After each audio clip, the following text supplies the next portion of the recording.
you had that breakthrough, because look at what you've done for me and so many other airmen in the United States Air Force. Now let's Hmm. move on to family, man. Again, Chief, I am very proud of you for making Chief. I really am. However, I am more proud of you for being an amazing father, an amazing husband, and supporting your family. So let's talk about that. We want to know. Got three sons. Got an amazing, beautiful wife. In the last, man, it's been a wild ride though. It's been a wild ride. When I look Yeah. at when I look at my upbringing, and I hate to bring in my past so much in this, but it's who I am, right?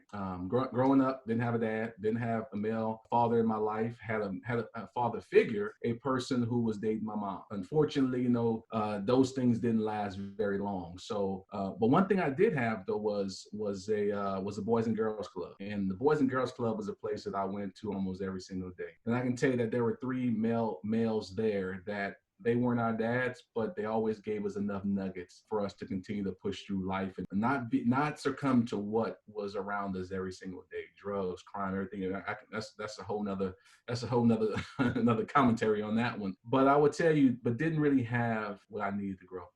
To be the man I needed to be. I have this conversation with many of the folks that is in my circle when it comes to just males and we have kids, and we talk about the fact that we made a lot of mistakes early on in our lives with women, with kids, because we weren't equipped. And not that that's an excuse, but just being honest, wasn't equipped. Regardless of how I was raised, regardless of what was around me, one thing I wanted to do was I wanted to be a good dad. I wanted to be someone that when my kids woke up every single day, they saw an amazing person, a person they can look up to. I didn't want them. I'm telling you, I was Jordan.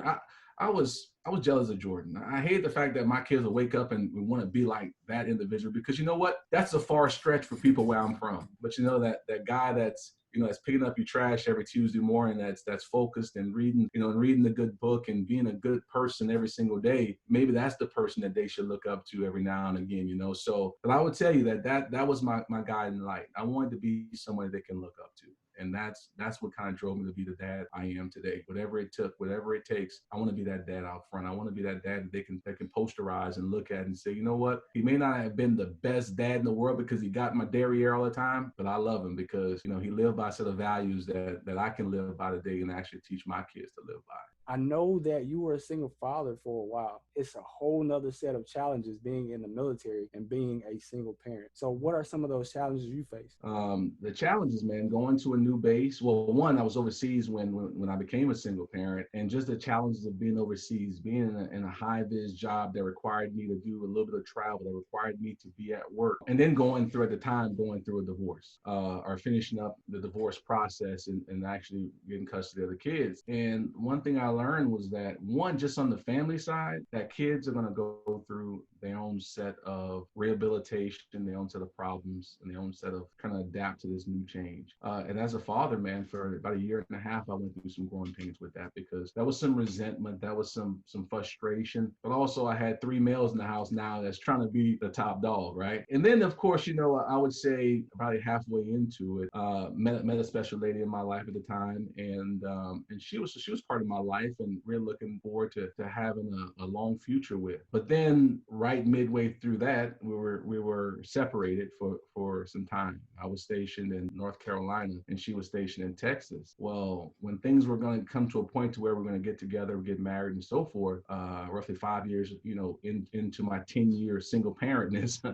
She passed away suddenly, and she was involved in the kids' lives, and she was someone that my kids knew, as another person they can look up to. And I would tell you that was a struggle, because now I've finally gotten through the 2 years of the hiatus and the chaos of being a single dad, to now having someone in their life and planning the future, to working to get some consistency, and then wham, life hits again. And so I can tell you those 10 years were steadily triumphs and roadblocks. At the 8th year mark of that, well, let's say 7th year mark of that, my oldest son, he had a stroke. He was a great basketball player, probably going to go really far. He had a stroke his 11th grade year, and he lost all motivation, when it came to basketball, when it came to a lot of things. So being a single parent with the military, with the moves, with all the the different situations that can pop up in our line of work to the personal side, life continues to hit. And I can tell you that getting help, having friends around you, having a strong circle is the most important. And one thing I learned throughout those true 10 years is I cannot do it alone. I call myself a single parent, but the truth is I have a lot of friends. I have a lot of supervisors. I have a lot of people around me who are acting as me in situations when I'm going. I went 2 months. I went to the Senior NCO Academy. One of my best friends filled in for me for 2 months and watch my boys. And I tell you, man, that is something where when I look at the Air Force family, the Air Force as a whole, I call myself a single parent, but I had a bunch of airmen that were parents with me, helping me through the process. So although rough, although challenges happen, trials and triumphs, roads and some roadblocks, the thing is you just have to stay resilient. You have to be focused on where you want to be as a person and where you want to take your family. Those goals don't change. I want my kids to go to college. I want them to be successful. I want them to be good citizens in this and for our country, good for this world, good human beings. And so those goals never change. And that's true. That was part of my I would say my push every day as being a father, you know. So we talked about resiliency and compartmentalizing a lot of things earlier. How did you get through all of that? We're not equipped, right? We come from certain areas of the world, we come from certain communities, and maybe we don't have enough skill to survive in the world. But the truth is, there are some skills that we do have, and we have grown up around it, and we're able to at least tap into that hardness at certain times. And I would tell you, when life hit me, I had a in lack of a better term, I had to get hard. I had to get hard. I had to focus. I had to put myself in the corner for a minute just to kind of rebalance and then know what's around me, know who I can trust, know who I can open up to. And then, and that was a short amount of time, because I remember the time when I first found out, I was at the ALS graduation when I found out that my fiance had passed away. And I just remember after getting that news on the phone, this is the middle in the ALS graduation, my phone dropped out my hand. I fell to the ground, and the lieutenant colonel, who was my commander at the time, he picked me off the ground and he held me and he said, "We're gonna get through this together." And I can tell you there are so many moments in my career where an airman, big A airmen, have grabbed me and said, "You know what? We're gonna get through this together, regardless. No matter what, we're gonna get through this together." I can tell you, many people go through different things. Many people have had different things in their corner. But I had airmen in my corner every single time, grabbing my hand, literally picking me off the ground and holding me and saying, "We're going to get this together." And one last thing on that was, I remember I'm driving to the airport. The first sergeant's taking me to the airport, General Slocum.